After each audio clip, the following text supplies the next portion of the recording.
আসসালামু আলাইকুম everyone, welcome to রুকসানাস kitchen. দুটো ডিম আর একটা সিদ্ধ আলু দিয়ে যে এত সুন্দর একটা রেসিপি বানানো যায় সেটা তুমি একবার ট্রাই করলে বুঝে যাবে। এতটা টেস্টি আর এতটা সুন্দর, বুঝতেই পারবে না যেটা সিদ্ধ আলু আর ডিম দিয়ে তৈরি। তো চলো রেসিপিটা ঝটাপট তৈরি করা যাক। সামান্য কিছু রান্নাঘরের উপকরণ দিয়ে এই রেসিপিটা একেবারে সহজ পদ্ধতিতে করা যাবে, তাই অবশ্যই একবার হলেও বাড়িতে এই রেসিপিটা ট্রাই করবে। তো এই রেসিপিটার জন্য লাগবে দুটো ডিম আর একটা সিদ্ধ আলু। তো আমি দুটো ডিমটাকে এভাবে ভেঙে নিলাম আর তারপর একটা সিদ্ধ আলু নেব। সিদ্ধ আলুটার ভালোভাবে খোসা ছাড়িয়ে নিচ্ছি। যখন ভাত রান্না করবে তখন ব্যাস ভাতে একটা আলু দিয়ে দিলেই তো ব্যাস খতম। তো সেই আলুটাকে আমি ভালোভাবে গ্রেট করে নিচ্ছি। যদি তোমাদের কাছে গ্রেটার না থাকে তাহলে তোমরা আরও একটা কাজ করতে পারো, সেটা হচ্ছে আলুটাকে ভালোভাবে ম্যাশ করে নিয়ে ডিমের ওপর দিয়ে দিতে পারো। তো আমি আলুটাকে গ্রেট করে দিয়ে দিয়েছি। এখন আমি একটা কাঁটা চামচ বা যে কোনো চামচের সাহায্যে এটাকে একসাথে ভালোভাবে ফেটে নেব। একদম ভালোভাবে আমি জাস্ট নাড়িয়ে চাড়িয়ে এটাকে ভালোভাবে ফাটিয়ে নেব। এটাই হচ্ছে সবথেকে ভালো একটা পদ্ধতি। আমরা বাঙালিরা তো ফাটানো কারসাজির দিকে একেবারেই ভালো আছি। আলু আর ডিমটা ভালোভাবে ফাটানো হয়ে গেলে এখানে দিয়ে দেবো পরিমাণ মতো লবণ। অবশ্যই একটা পরিমাণ মতো বুঝে এখানে লবণটা দিয়ে দিতে হবে, আর আরও একবার ফাটিয়ে নিতে হবে যাতে লবণটা এর সাথে একটু ভালোভাবে মিশে যায়। আর এখানে কিছুই আমাদের দেওয়ার প্রয়োজন নেই, তবে তোমরা চাইলে এখানে পেঁয়াজ কুচি, কাঁচা লঙ্কা কুচি দিতে পারো, বাট আমি দিচ্ছি না, আমার পছন্দ না, তাই আমি দিচ্ছি না। তোমরা চাইলে পুরো রেসিপিটা দেখে তোমাদের ইচ্ছা মতো এখানে তোমরা অবশ্যই পেঁয়াজ কুচি এগুলো দিতে পারো। তারপর একটা টিফিন বক্স নিয়ে নিচ্ছি। তোমরা চাইলে একটা বাটিও নিয়ে নিতে পারো। টিফিন বক্সটাকে একটু হালকা গরম করে নিতে হবে। টিফিন বক্সটাকে হালকা একটু গরম করে নিয়ে তারপর এর উপরে দিয়ে দিচ্ছি সর্ষে তেল। তোমরা চাইলে রিফাইন্ড তেল, সর্ষে তেল, যে কোনো একটা তেল দিয়ে দিতে হবে। আর তেলটাকে এই ভালোভাবে এর চারিদিকটাতে ব্রাশ করে নিতে পারো বা এরকম নাড়িয়ে চাড়িয়ে চারিদিকটা করে নিতে পারো।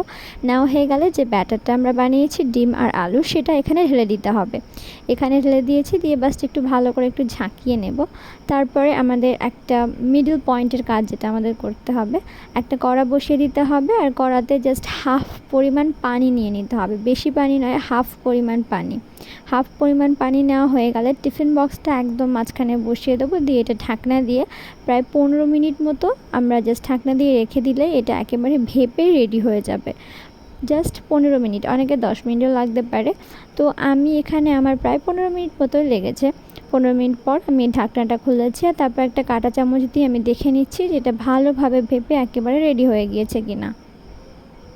দেখো চামচে আমার একেবারে কিছুই লেগে নেই, মানে এটা একেবারে রেডি হয়ে গেছে। তারপর আমি চুলার আঁচটা একেবারে বন্ধ করে দিয়ে এটাকে আমি নামিয়ে নেব।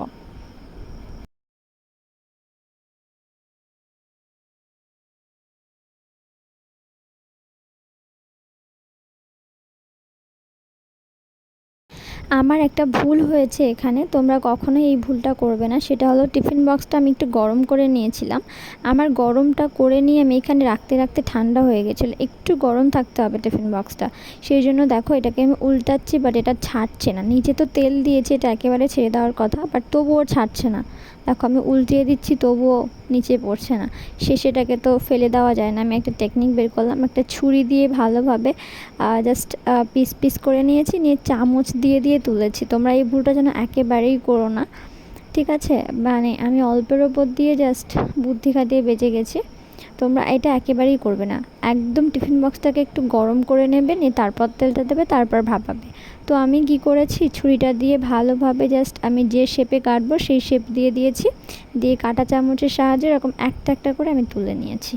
যেরকম শেপ দেওয়ার আমার ইচ্ছা ছিল আমি ঠিক সেভাবেই শেপ দিয়েছি, দিয়ে কাঁটা চামচটা দিয়ে আমি একটা একটা করে প্রতিটা আমি তুলে নিয়েছি, নিয়ে হয়ে গেছে।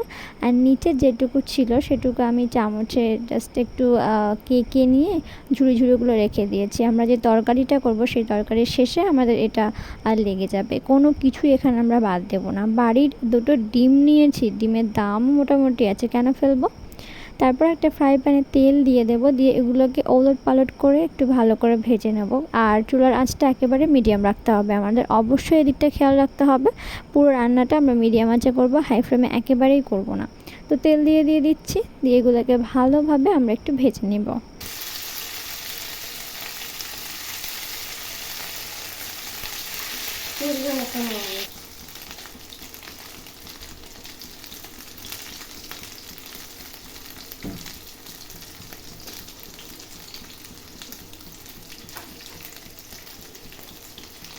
পিস যেটা একটু হালকা হালকা করে ভেজে নিয়ে এগুলো আমি এখন তুলে নিচ্ছি। আর তুলে নেওয়া হলে এই একই তেলে আরও একটু তেল দিয়ে দেব, দিয়ে পেঁয়াজ কুচি দিয়ে আমরা রান্নাটা এই একই একটা কড়াতেই আমরা সেরে ফেলবো।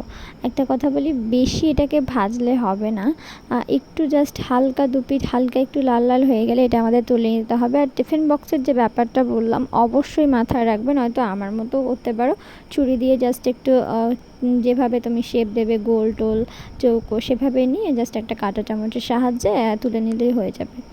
তো সেই প্যানে সামান্য একটু তেল দিয়ে এবার দিয়ে দেবো পেঁয়াজ কুচি দিয়ে দেবো একটু কাঁচা লঙ্কা কুচি। তোমরা তোমাদের যতটা প্রয়োজন ততটাই দেবে, বেশি দেবে না একেবারে। যারা বেশি পেঁয়াজ খেতে পছন্দ করে দিতে পারো, আমি অতটা পেঁয়াজ খাই না, সেই জন্য 2টো ডিম, একটা আলু, সেই জন্য আমি একটা পেঁয়াজ আর একটা পেঁয়াজের হাফ দিয়ে দিয়েছি। আর দিয়ে দিচ্ছি সামান্য একটুখানি রসুন কুচিটা টেস্টের জন্য। রসুন কুচি দিলে এটা খুব সুন্দর হয়, অ্যান্ড প্রত্যেক তরকারিতে রসুন একটা সুন্দর ঘ্রাণ আনে।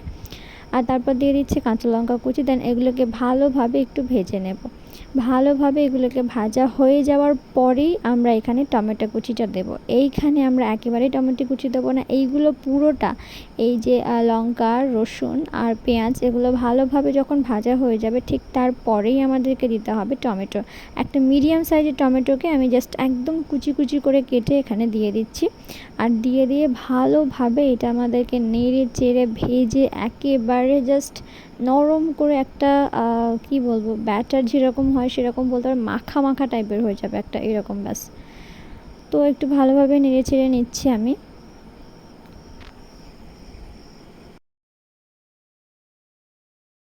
তারপর এখানে দিয়ে দেব পরিমাণ মতো লবণটা দিয়ে এটা আমরা ভালোভাবে নেড়ে নেবো। আর লবণটা দেওয়ার পরে এটা একেবারে নরম হয়ে আসবে, ঠিক তখনই চামচ দিয়ে এটাকে একদম মাখা মাখা করে নিতে হবে। একটু মাখা মাখা করে নেওয়ার পরে এখানে সামান্য একটু হলুদ গুঁড়া, সামান্য একটু লঙ্কার গুঁড়ো দেবো। অলরেডি এখানে আমরা কাঁচা লঙ্কা ব্যবহার করেছি, সেই জন্য লঙ্কার গুঁড়োটা আমরা একদম একটুখানি ব্যবহার করব। আমি এখানে কাশ্মীরি লঙ্কার গুঁড়ো ব্যবহার করছি না, জাস্ট নর্মাল লঙ্কার গুঁড়ো ব্যবহার করছি। তবে হ্যাঁ, তোমরা চাইলে কাশ্মীরি লঙ্কার গুঁড়োটা ব্যবহার করতে পারো, এতে কালারটা খুবই সুন্দর একটা কালার আসে। যে কোনো তরকারিতে তোমরা শুধু কাশ্মীরি লঙ্কার গুঁড়োটা একবার হলে ইউজ করে থাকো যদি, তাহলে তোমরা জানো যে কত সুন্দর একটা কালার দেয়, ন্যাচারাল একটা খুব সুন্দর কালার দেয়। তো এখানে আমি সব কিছু দিয়ে দেওয়ার পর ভালোভাবে একটু মাখো মাখো করে নিয়েছি। আর এখন আমি এখানে একটু একটু করে পানি দিয়ে দেবো। আমার যতটা পানি দরকার ঠিক ততটা বুঝেই আমি এখানে পানি দিয়ে দেবো। পানিটা ফুটে হাফ হয়ে আসবে, আমি সেই পরিমাণ মতো বুঝে পানি দিয়ে দেবো।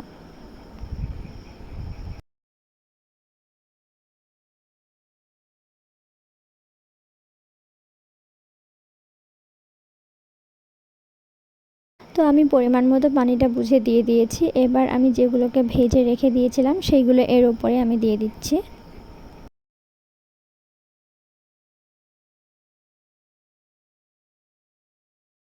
এগুলো এখানে দিয়ে দেওয়ার পর তারপর ওপর দিয়ে আমি ছড়িয়ে দিচ্ছি যেগুলো টিফিন বক্সে লেগেছিলো নিচের দিকে, একটা চামচ দিয়ে আমি কেঁকে সেই ঝুড়িগুলো এখানে আমি দিয়ে দিলাম। দিয়ে এবার এটাকে একদম ভালোভাবে ফুটিয়ে নিতে হবে। ভালোভাবে ফুটিয়ে নেওয়া হয়ে গেলে ব্যাস আমাদের রেসিপিটা একেবারে রেডি। 2টো আলু আর একটা ডিম দিয়ে কত সুন্দর রেসিপি বানানো সম্ভব সেটা দেখো। আর এবার 3 পিস নিয়ে ঝটপট প্লেটে ভাত নিয়ে খেতে বসে যাও। আর আমাকে কমেন্টে জানাও। ভিডিওটা ভালো লেগে থাকলে চ্যানেলটিকে সাবস্ক্রাইব করবে, পাশে থাকা বেল বাটনটিকে অবশ্যই বাজিয়ে দেবে। আর তোমাদের কোনো প্রবলেম থাকলে অবশ্যই আমাকে জানাবে। ভিডিওটা এই অবধি। আসসালামু আলাইকুম, সবাই দোয়া করবেন।